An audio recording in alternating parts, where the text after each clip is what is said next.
This began as a riff for This American Life. What was the process of getting it there? Well, actually, it started because I wanted to make it into a film. So I had started writing the screenplay and always imagined it as a film, but nobody wanted to let me make it in this particular version. And I did This American Life because one of the producers there, Neil Drumming, came up to me and said, "So, what are Hollywood not letting you tell?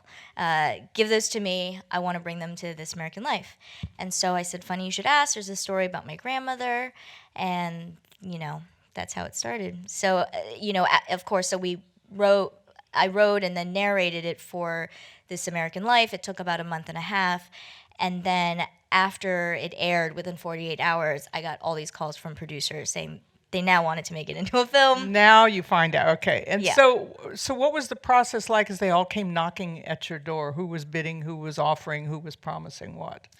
Well, there were like different companies of different sizes, who wanted to make the film.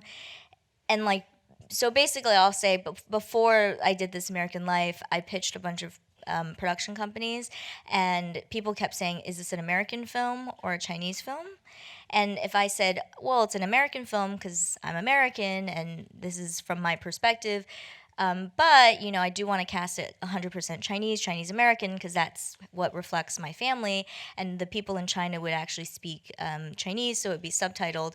You could tell Oh, that was the word subtitles, right? yeah, subtitles. They were like, "Yeah, no, this is a foreign film. You should go pitch it to like a Chinese company."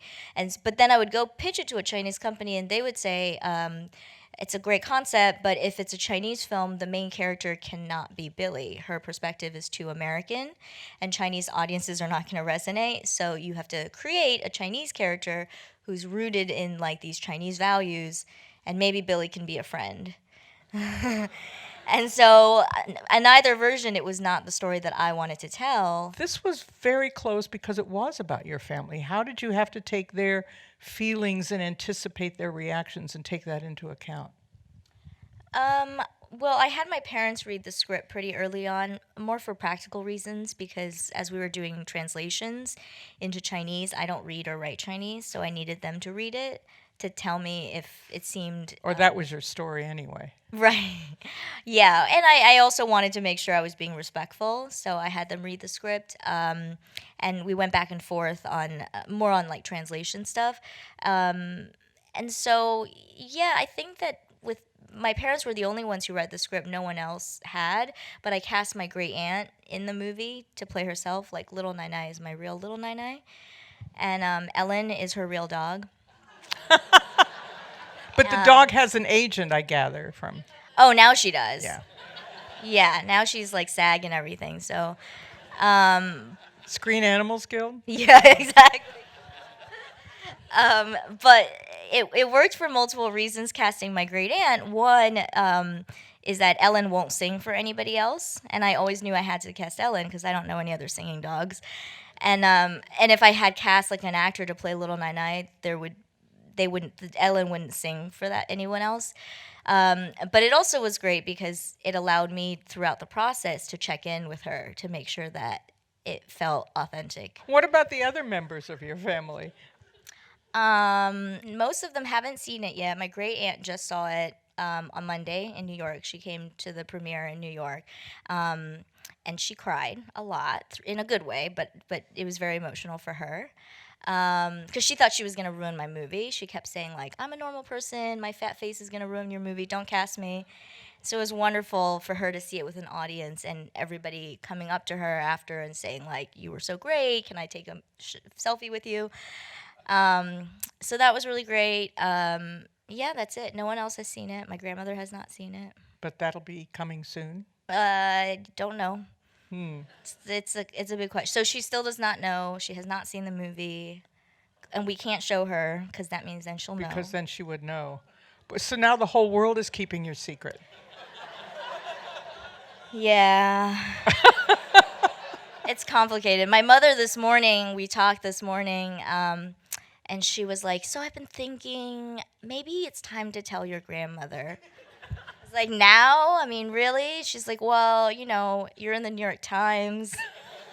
The whole world's gonna know soon. I mean, the whole world is, we were like in London with the movie and we got a Chinese distributor, so it's gonna come out in China. And the Chinese title of the movie is different than the English. What is it? It's Don't Tell Her. I didn't come up with that. My mother did. As far as the casting goes, who did you start with apart from your own great aunt? Aquafina was the first person we cast because we couldn't greenlight the project if we didn't have somebody playing Billy. And when my producer brought up her name, I only knew of her from her rap videos. And so your first thought was? You think that the woman from Queens who did my vag should play me in a dramatic. That was literally what I said to my producer. Was like, let's talk. What kind of movie do you see? I thought that we agreed this was not going to be that kind of movie.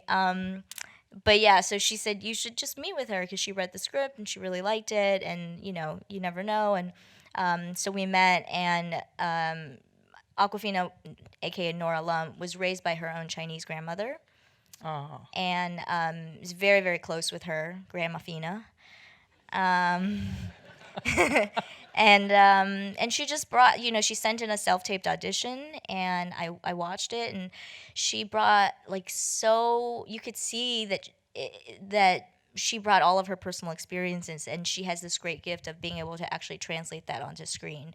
I thought she has this really great face where she's both blank but also full of expression at the same time, and it just carried a lot of the tension and the conflict that I was looking for. And as far as the logistics of shooting in China and in New York, what were the difficulties that were presented to you?